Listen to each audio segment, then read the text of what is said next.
The world remembers the Dream Team as the most dominant team ever assembled, a myth written in gold. But behind the smiles, there was another story, one of tense silences, clashing egos, and wounds that never healed.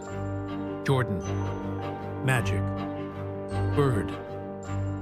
They weren't just stars, they were empires, 3 empires forced to coexist in one kingdom.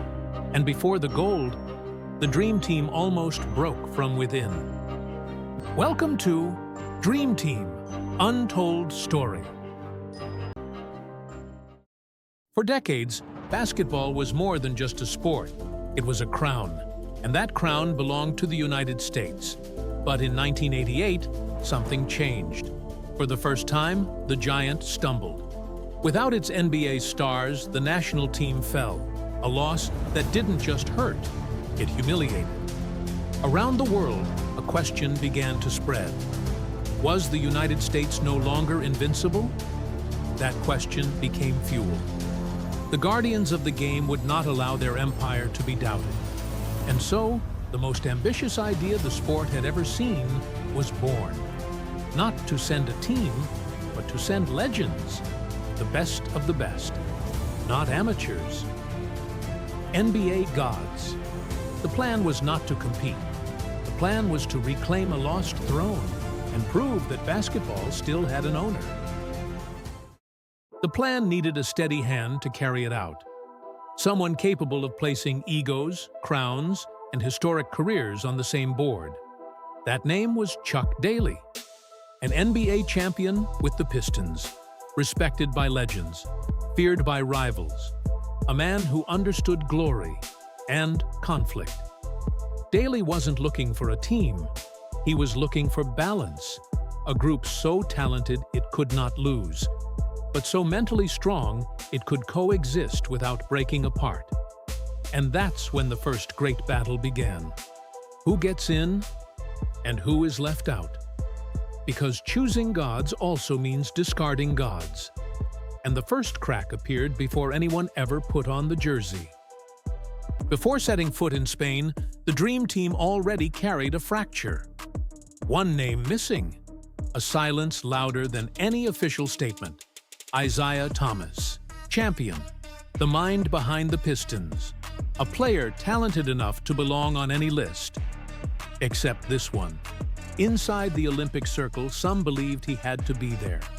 There were conversations, heavy voices, divided opinions. But the door closed.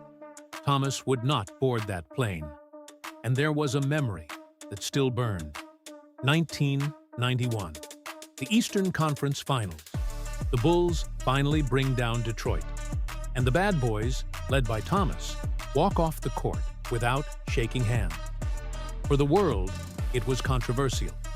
For Jordan, it was unforgivable. That moment was never erased. It was stored as a scar. And sometimes scars speak louder than statistics. And while one giant was left behind, an unexpected choice took a seat. Christian Laettner, 2-time college champion, a Duke legend, the greatest NCAA player of his generation. He didn't come from the NBA, but he arrived with 2 titles and a legacy impossible to ignore. He was the final piece of the old amateur system, a symbol more than a continuation.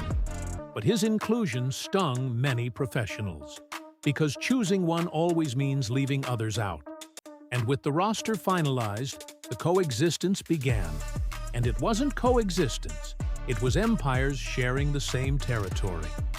Jordan wanted to lead. Magic did too. Bird barely spoke, but his name carried the weight of a monument. No one wanted to be second. No one was willing to bow their head. On the outside, it looked like the American dream. On the inside, a storm was forming, a storm about to explode. Barcelona had not yet begun, but the first great battle had already been fought, far from the cameras. A scrimmage, just a practice to the outside world.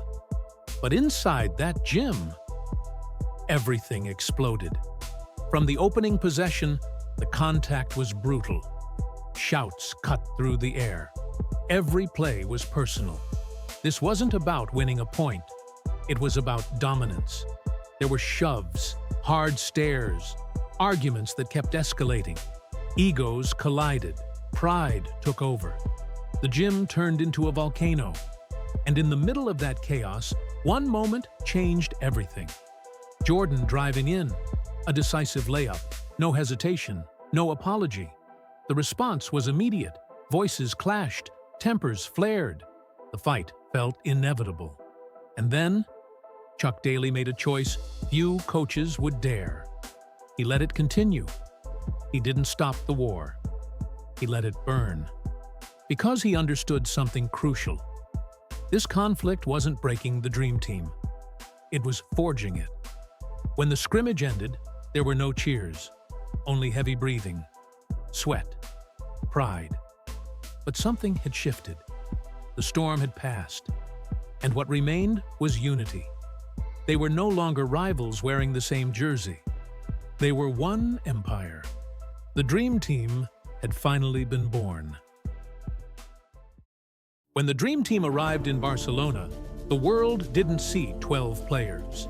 It saw gods. Hundreds of people surrounded them. Autographs, camera flashes, voices in every language. They looked like a rock band on a world tour. Hotels overwhelmed, streets shut down, journalists following every step, opponents asking for autographs before even playing against them. To the public eye, they were a perfect mural. One solid block, a united empire. But that was the facade. Because when the doors of the gym closed, the story was very different. Practices where no one was willing to give up a possession, where every point was personal, where the collisions were harder than some official games. On camera, they smiled. They posed like brothers, arms over shoulders for the photograph. But on the court, they were still empires measuring territory. Every practice was a Cold War. Every scrimmage, a reminder. I didn't come here to be second. And without cameras, without crowds, without the press, it was in those days of sweat and pride that the dream team stopped being a poster and began to become reality. A reality the world was about to witness. The world saw their arrival as a spectacle, but their game was a message. They didn't come to compete. They came to rule. In their debut, they crushed Angola 116-48. It was a warning. This would not be a tournament. It would be a coronation. Brazil fell next, then Spain, Germany, Lithuania, one after another, without room for doubt. Every pass looked like choreography, every attack, a work of art. Slowly, the egos that once collided began to synchronize. They were no longer 12 empires. They were one indivisible kingdom. And in the final, Croatia was waiting. A young team, brave, full of talent, players with real credentials, names already shining in Europe and soon destined for the NBA. They were not the dream team, but they were not a small opponent either. It was European present against the empire that had created the game. Croatia had talent, it had identity, it had pride. But that day, the planet understood something greater. Talent is one thing, and the dream team was something else. 117-85. Gold for the United States. They didn't just win, they rewrote what winning meant. And when the anthem played and the flag was raised, the world understood something that still echoes 30 years later. There will never be another dream team. They didn't win because they were better players. They won because they learned to become a single empire. That was the real gold. Not the medal, the legacy. And now that you know this story, you may never look at the dream team as a perfect poster again. Because this wasn't just basketball, it was power, it was ego, it was selection and exclusion. It was glory, built on decisions that still hurt when spoken in a whisper. They won gold. They won history. They won eternity. If this episode surprised you, leave a like, subscribe, and share it with someone who loves the history of sports.